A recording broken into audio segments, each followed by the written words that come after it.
তার পাকঘরে বসে চা বানাচ্ছিল। সে বাড়িতে নতুন বিয়ে করে এসেছে। সে চা বানানো শুরু করার সাথে সাথেই তার শাশুড়ি এসে জিজ্ঞেস করল, কি ব্যাপার বৌমা, তুমি এখানে কি করছো? মিন্নি বলল, মা আমি একটু চা বানাচ্ছি। তার শাশুড়ি বলল, কি ব্যাপার, তুমি চা বানাচ্ছ কেন? বড় বৌমা কোথায়? মিন্নি বলল, বড় ভাবি তো মাত্রই পাকঘর থেকে বের হয়েছে, তাই ভাবলাম চাটা আমিই বানাই। তার শাশুড়ি বলল, আরে তুমি চা বানালে তোমার চেহারার রং কালো হয়ে যাবে তো, তুমি বড়লোক ঘরের মেয়ে, তুমি কি ধরনের কাজ করেছ? তার শাশুড়ি তার বড় বৌমাকে ডাক দিল। বড় বৌমা আসার পরে সে বলল, কি ব্যাপার বড় বৌমা, তুমি ঘরে বসে বসে টিভি দেখছো আর এখানে মিন্নি বসে বসে কাজ করছে কেন? তুমি কি করো সারাদিন? তুমি তো সারাদিন ঘরে বসে বসে খাও দাও আর ঘুমাও। মিন্নি বলতে ছিল, না মা, ভাবি তো মাত্রই গেছে। তার শাশুড়ি বলল, তুমি কোনো কথা বলবে না। এই বড় বৌমা, তুমি আমাদের সবার জন্য চা কফি বানিয়ে নিয়ে আসো। বড় বউ তখন ঘরের সবার জন্য চা বানানো শুরু করলো। মিন্নির শাশুড়ি ঘরে বসে অপেক্ষা করছিলেন। এমন সময় তার বড় ছেলে এসে তার মাকে বলল, মা, আমি বোধহয় মা এই মাসে তোমাকে টাকা পয়সা কিছু একটা দিতে পারবো না। তুমি তো জানো আমার ইনকামটা খুবই কম, আর এই মাসে যা টাকা ছিল সবই আমার খরচ হয়ে গেছে। তার মা তখন বলল, মজনু, তুই আর কতদিন এভাবে চলবি? তুই একটা ভালো চাকরি বাকরি করিস না? তোর ছোট ভাই কত ভালো একটা চাকরি করে, তুই তোর ছোট ভাইয়ের উপর বসে বসে আর কত চলবি? মজনু তখন মুখে হাত দিয়ে চুপ করে বসে রইল। মজনুর মা তখন বলছে, তুই আর কত জ্বালাবি নিজের ছোট ভাইকে? তুই তো ওর উপর বোঝা হয়ে যাচ্ছিস। মজনু তখন বলল, মা, আমি তো চেষ্টা করছি, আমি দেখি যদি এর থেকে বেশি বেতনে কোনো চাকরি পাই তাহলে আমি করব। তুমিই তো জানো বাবা মারা যাওয়ার পরে আমি খুব একটা পড়ালেখা করার সুযোগ পাইনি। সৌরভকে যতটুকু পড়িয়েছি ওটাই তো আমার সম্বল। এর বাইরে তো আর আমি তেমন কোনো কাজও জানি না, কাজও শিখতে পারিনি। ছোটবেলা থেকে ওর জন্যই তো করেছি, আমি তো আর নিজের জন্য কিছু করতে পারিনি। তখন তার মা বলল, হ্যাঁ, নিজের জন্য করতে পারিসনি এই অজুহাত দিয়ে ছোট ভাইয়ের উপর বোঝা হয়ে থাকবি। তুই সর আমার সামনে থেকে, সরে যা। মজনু সেখান থেকে চলে গেল। আর মজনুর মা অনেকটা একা একাই বিড়বিড় করতে থাকল। তার চিৎকার চেঁচামেচি শুনে সৌরভ অফিস থেকে এসে বলল, কি ব্যাপার মা, কি হয়েছে, তুমি চেতলা কেন? সৌরভের মা তখন বলল, আরে বলিস না, তোর বড় ভাইয়ের অত্যাচারে আমার আর ভাল লাগে না। তোর উপর সংসারটা চাপিয়ে সে যেন দিব্যি ঘুরছে। সৌরভ তখন ক্লান্তি ভারে সোফার মধ্যে শুয়ে পড়ল। তার মা জিজ্ঞেস করল, কিরে বাবা, তোর কি খারাপ লাগছে? সৌরভ বলল, কিছুটা খারাপই লাগছে। অফিসে কতগুলো ছাগল পাগলকে প্ল্যান বুঝাতে বুঝাতে আমার আলুর দম হয়ে গেছে। আমি কি তোর ভাবিকে বলবো তোর জন্য চা করে দিতে? সৌরভ বলল, না মা, ভাবিকে কিছু বলো না, ভাবি সারাদিন যথেষ্ট পরিশ্রম করে। এই কথাটা শুনেই সৌরভের মা অনেকটা রেগে গেল। বলল, হ্যাঁ, কি পরিশ্রম করে? সারাদিন ঘরে বসে বসে থাকবে আর ঘরের জন্য কোনো কাজ করতে পারবে না? তুই এই পুরো সংসারটা চালাস। সৌরভ তখন বলল, মা, ভাইয়া কি এই সংসারের জন্য কিছুই করেনি? আজকে আমি যে এত বড় হয়েছি এই পড়ালেখার ভার কে নিয়েছে? সৌরভের মা তখন বলল, নিয়েছে তোর ভাই, কিন্তু তার মানে এইটা না যে সে সারা জীবন এখন তোর ঘাড়ে বসে বসে খাবে। সৌরভ বলল, মা, বাদ দাও তো এই কথা। তুমি না বলেছিলে তোমার একটা মোবাইল লাগবে? আমি টাকাটা তোমার অ্যাকাউন্টে পাঠিয়ে দিচ্ছি, তুমি যখন মোবাইল কিনতে যাবে তখন তুমি তুলে নিও। তার মা বলছে, একটু বেশি করে দিস, হ্যাঁ, আমি তোদের মতন একটা টাচ স্ক্রিন চালাবো। সৌরভ বলল, আচ্ছা, তোমাকে 40,000 টাকা পাঠিয়ে দিলাম, তুমি মোবাইলটা কিনে নিও। তার মা খুশি হয়ে বলল, আচ্ছা বাবা, তুই টেনশন করিস না, আমি মোবাইলটা কিনে প্রথমেই তোকে একটা ফোন দিব। সৌরভ চলে যাওয়ার পর তার মা বলল, আমার ছেলে আমার জন্য কত চিন্তা করে। এদিকে তার শাশুড়ির সব কথাবার্তাই শুনতে পেল বড় বউ। তার চোখের কোণে তখন এক ফোঁটা জল। তার স্বামী ঘরে আসার সাথে সাথেই সে নিজেকে অনেকটা গুছিয়ে বলল, কি ব্যাপার, মা চিল্লাচিল্লি করছিল?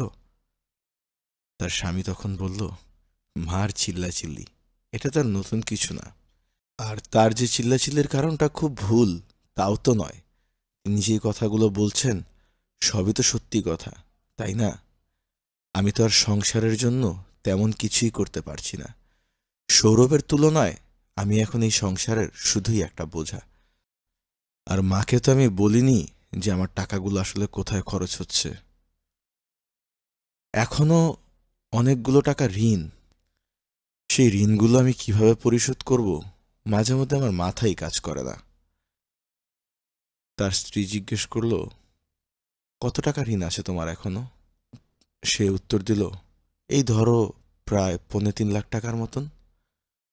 তার স্ত্রী বলল, এগুলো পরিশোধ করতে তুমি তোমার ছোট ভাইয়ের সাহায্য নিচ্ছ না কেন? তার স্বামী বলল, বাবা মারা যাওয়ার আগে আমি বাবাকে হাত ধরে ওয়াদা করেছিলাম যে আমার ছোট ভাইটাকে পড়াশোনা করিয়ে আমি মানুষ করব, সেটার জন্য যা লাগে আমি করব। সৌরভের পড়াশোনার জন্যই বিভিন্ন জায়গায় বিভিন্ন মানুষের কাছে হাওলাত নিয়েছিলাম। এই ঘটনাটা যদি মা জানতে পারত তখন হয়তোবা সে বলতো, থাক, এতগুলো টাকা নষ্ট করার দরকার নেই, ওকে পড়াশোনা করানোর দরকার নেই। মা একটু আবেগী, একটু সহজ সরল, তা তো তুমি জানোই। সে রাগ করে, সে কিন্তু কাউকে ঘৃণা করে না। তার মাথায় যা আসে তাই সে বলে দেয়। কিন্তু বাবার কাছে দেয়া ওয়াদা তো আর আমি অপূর্ণ রাখতে পারবো না, তাই না? তাই আমি এভাবে সেভাবে যেভাবে পেরেছি আমি সৌরভের পড়াশোনার খরচটা চালিয়ে গেছি। এখন যদি আমি সৌরভের কাছ থেকে টাকাটা নেই তাহলে কি আমি আমার ওয়াদাটা পূরণ করতে পারলাম বলো?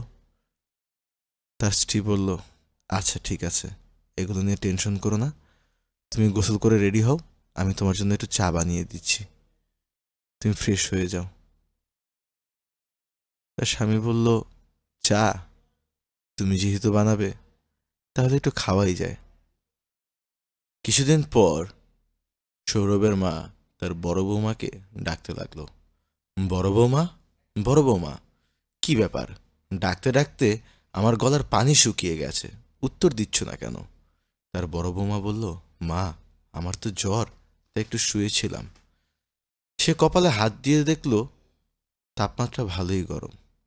তারপরেও সে বলল, ধুর, এতটুক জ্বরে কার কি হয়, তুমি কি রান্না বান্না করেছো? তার বড় বৌমা তখন বলছে যে, না মা, আমি রান্না করতে পারিনি, আজকে একটু নিশিকে বলেন না রান্না করতে। তার শাশুড়ি অনেকটা চেতে গিয়ে বলল, হ্যাঁ, ছোট বৌমা কেন করবে রান্না বান্না? ও বড়লোক বাড়ির মেয়ে, ও কি কখনো রান্না বান্না করেছে? আর তুমি কি ফন্দি করছো যে তুমি ঘরের পায়ের উপর পা তুলে বসে বসে খাবে আর ছোট বৌমাকে দিয়ে রান্না করাবে? এই ধরনের জিনিস কিন্তু আমি একবারেই সহ্য করব না। তুমি আর তোমার স্বামী এই ঘরের মধ্যে একটা বোঝা। তোমরা দুজন ঘরে বসে বসে খাও আর আমার ছোট ছেলের টাকা নষ্ট করো। তোমরা যদি এই ঘরে ঠিকঠাক মতন চলতে পারো তাহলে থাকবে, না হলে এই ঘর থেকে চলে যাবে। কথাটা বলেই সে তার বড় বৌমার চুলে ধরে একটা টান দিল। তার বড় বৌমা অনেকটা কাঁদতে কাঁদতে এখান থেকে বের হয়ে গেল। তার শাশুড়ি তখনও চিৎকার চেঁচামেচি করেই যাচ্ছে, কোন ধরনের ফাইজলামি এগুলো, কি করে ওরা? সেটা শোনার সাথে সাথে তার ছোট ছেলে সৌরভ এসে বলল, মা, কি হয়েছে? তার মা তখন বলছে, আরে বলিস নে, ওরা এই ঘরের শুধু একটা বোঝা, ওরা বসে বসে খাওয়া দাওয়া করবে আর তোর টাকা নষ্ট করবে। সৌরভ তখন বলল, বাস মা, থামো, অনেক হয়েছে। তোমার কীর্তিকলাপ আমি বেশ কিছুদিন যাবৎ দেখছি, এটা ধীরে ধীরে বেড়েই যাচ্ছে। তুমি কিভাবে পারো মা, কিভাবে পারো বড় ভাইকে এতটা অপমান করতে, বড় ভাবিকে এতটা অপমান করতে?